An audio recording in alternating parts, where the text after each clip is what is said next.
name's Sherry, and I thought it would be fun to put up a storytime video about how I became a street musician. It was sort of by accident.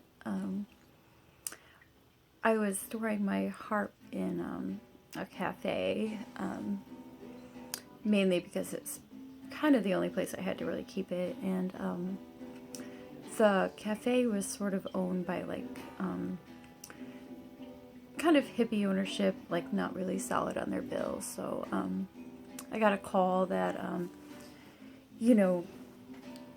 they would recommend me taking my harp out of the building as soon as possible because the woman who was renting it, the woman who owned the business, hadn't been paying rent, and it was going to get locked up, and they just wanted me to make sure that I had my harp.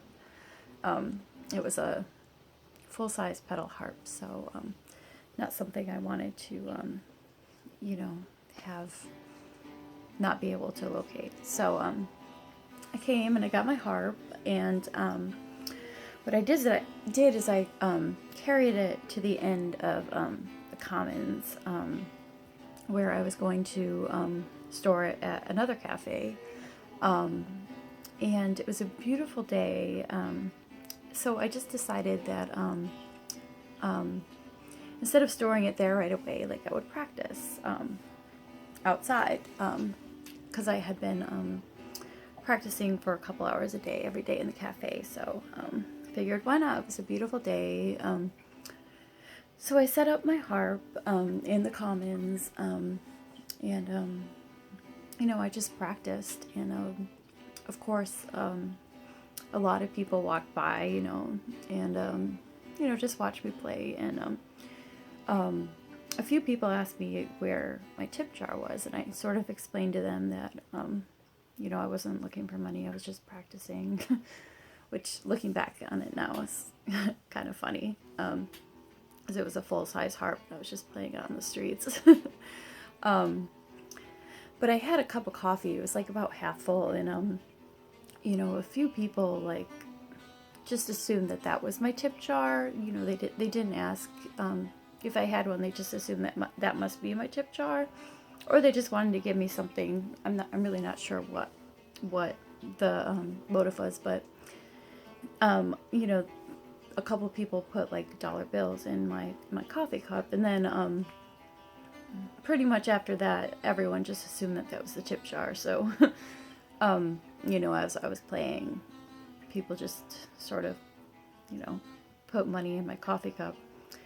And it still had a half a cup of coffee in it, so that was kind of funny. But, so by the time I was done playing, I looked at my coffee mug, and there was $10 in there, and it was at the time that was a lot of money. I wasn't really paying rent. I was just kind of, setting up wherever. I didn't have a lot of bills, so that was a lot of money given my situation. So, I just decided maybe I'd take it out the next day and see what happened. So basically that's really how it happened. The cafe where I had my harp ended up reopening. She paid her rent, or her dad paid her rent for her, so it reopened, and I was able to keep my harp back there. But what I did was for the hours from 12 to 2, where a lot of people are out for lunch, I just started to sort of carry it outside and set up and play, and make some extra cash. Definitely, that was the beginning. After that, I ended up moving away from the town where I was living. Went to New York City for a while, ended up in Boston, so that was just the beginning of a sort of really kind of long career with the harp, but that was the beginning. It was just kind of kind of an accident. Maybe it was meant to be, maybe it was just the universe, but anyway, I just wanted to share that story. I thought it was a fun story, and hope you liked it. All right, bye.